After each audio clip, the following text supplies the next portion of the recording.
Alright, hey guys, today we're going to look at the REFactor Aggressor. This is a item that I was actually pretty excited for before I had it, and fully intended on doing a video about 1.5 years ago, and then got it and I was just kind of underwhelmed, and I didn't really know how to make it worthwhile. I've only known or met or ran across about 4 people that got this thing, so I don't think it's very widespread, and I'll probably get, you know, like 100 views on this video. But just in case, we'll do a video on it. This is it mounted to the back of a small AVS, and you can see the form factor is easily the best selling point of this thing, right? Like it is your rear plate bag, and it fits that very, very cleanly, which some people put a lot of stock in. All right, so it fits really well. It's sized for plate carriers perfectly. And then just looking at the outside of it here, you've got some kind of not Molly. All right, this is like some Sportsman's Guide, cheaper than dirt configuration here. Not saying the quality's not there, don't take it that way, but it's just out of spec. Like, it's just there. All right, it's more of a daisy chain than anything. And then you've got a side pocket here, or side entry pocket, which is for your hydration bladder, and it does expand the whole width of this thing and the full height. All right, so it's not just this like strip here. What's odd though is the port comes out the top here, but then immediately comes down, or you kind of have this weird pinching motion here to get your hose coming up. And then you get a little Velcro patch there, and that's really it for the external features on this. All right, so I've got one taken off, and we'll go over that one in more detail. I just wanted to show you how it fits the body of your plate carrier. All right, so let's take a minute and go over the features of the REFactor here, REFactor Aggressor. All right, so we already talked about how it fits on the plate carrier. It does that really cleanly. It has one main zipper on it, which does have this nice pull the dot retention here so that it doesn't open up on you, and that allows you to open up the body of the pack here if you want to get in from the top. All right, and then you get this insert, which we'll go over this insert in just a little bit. All right, you get 4 of these not quite malice straps or malice clips. I'm not sure what these are. HSGI makes these things. All right, no complaints with these. They're just a different take on malice clips. You get some shoulder straps, which we'll go over that, and then you get your main pack body here. All right.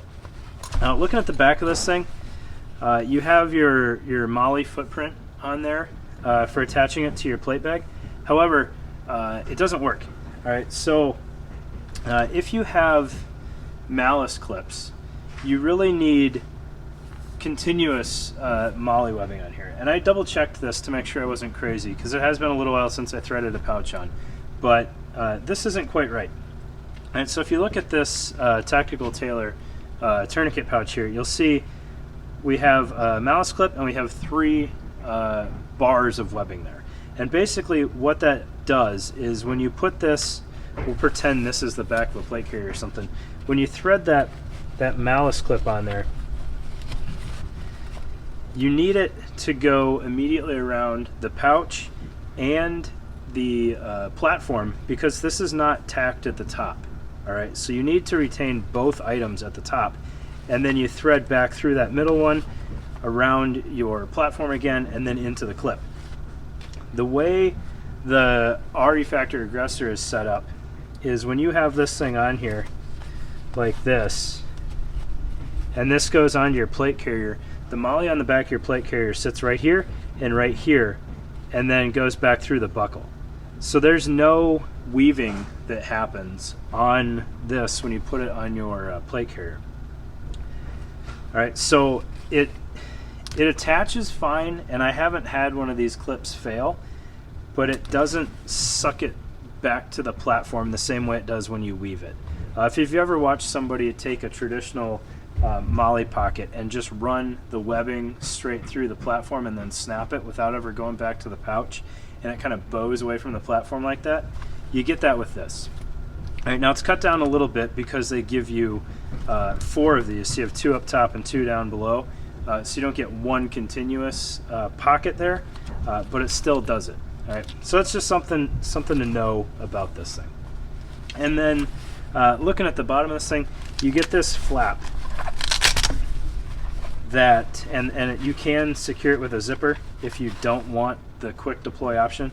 But this is what retains your IFAK in the pocket. And there's a pull tab, which I'll show you, that allows you to quickly break this open, and then the kit comes out the bottom. All right. I think that portion is done really, really well, and which is why I was so excited for this thing. And it's kind of a bummer that the rest of it didn't work out for me. All right, but that's really well done, and I think they have a good system there. All right. So what does that quick deploy get you access to? It gets you access to this inner sleeve here. All right. This is the pull tab there. It goes around that little tuck tab and then back down, and when you rip it, it just pulls everything out and it drops free. All right. So you get a little bit of Velcro here. You get a couple of loops here. I'm not really sure why they put the Velcro there, unless you were having an issue with it deploying somehow on its own. I guess you could put some hook backs or some sticky backed hook inside the pocket, or you can just put a patch there for some reason. Right, maybe some identification in case you're popping a bunch of these. All right, and then this is retained with a zipper as well. Right, and you get this relatively well laid out pocket in here. All right, full disclosure, I have never put medical components in here. That's not why I got it. I wanted it to be like a tool roll almost for the back of my plate carrier, and it just doesn't have enough volume. So that's why I never really got around to using this. Okay. It's laid out fairly well. You have this small slash pocket here. This is the part that really is the layout in here that doesn't make sense to me, is just this one pocket. You have these big flat pockets for chest seals, and then you have elastic pockets and a couple more nylon pockets hidden in here. All right, another big long pocket there. And then a couple zippered pockets here, which I think in their video they have a pair of shears in there. I can show you that for scale. Maybe my shears are bigger than theirs were. Yeah, I don't know. I swear they had shears in their video, but it's not a huge pocket there. And then it zips up really flat. All right. And there's not much room there to expand. All right, if we pull on just the center of the pocket here, it's really, it doesn't, this side's slick, so it doesn't work very well. It doesn't bellow out at all, which helps it deploy faster. So that is kind of a bonus if you're using it as an IFAK. All right, here's my issue with it. It is way too big to be an IFAK. I haven't had any issues running them just the 6 o'clock on my belt, and this takes up the entire back of the plate carrier. So it's too big for an individual kit, in my opinion, and it's too small for like a medic. All right. So I'm not a medic by any stretch. So if this works well for them, it works well for them, and I'm just dumb. But it seems too small for that. Maybe if there was a way to stack like 4 of these on top of each other, so that they were all individually retained, and they could pull one out if they needed to help somebody, maybe that would make sense. But just this, I don't think it's worth losing the entire back of your vest for. All right. And then the last thing that goes into this are these shoulder straps here. And these are really crudely done. All right, it's 1-inch webbing with one of these attachments. I never remember what these are called. They're pretty cool if you have a use for them, but they can be kind of a challenge to find. And then G-hooks. All right, and if you've ever used G-hooks, you know that they don't function well unless they're constantly under tension. And that kind of remains true for this thing as well. So if you take your little tab here and tuck it through one of these bands of webbing here, and then you take your G-hook up here and attach it to that loop there, it provides you a means of carrying this thing once you deploy it. All right, and you can set up 2 of these for a more traditional backpack style or just a sling style. So once you dump this thing, it does make it easy to retain, which I thought was a cool feature. However, these G-hooks, the webbing is just a little too loose, so it's not very hard for that to come undone on you, especially if you're moving around. or if you've had it, you know, in your kit for a while and it's shaking around in there, you might deploy this and it's popped out already. REFactor also says that if you get 2 of those, you can turn this thing into a standalone backpack, and I had it kind of configured that way, and in all honesty, I like that even less. All right, so I think the way that they had this done is these tabs coming up through the top here.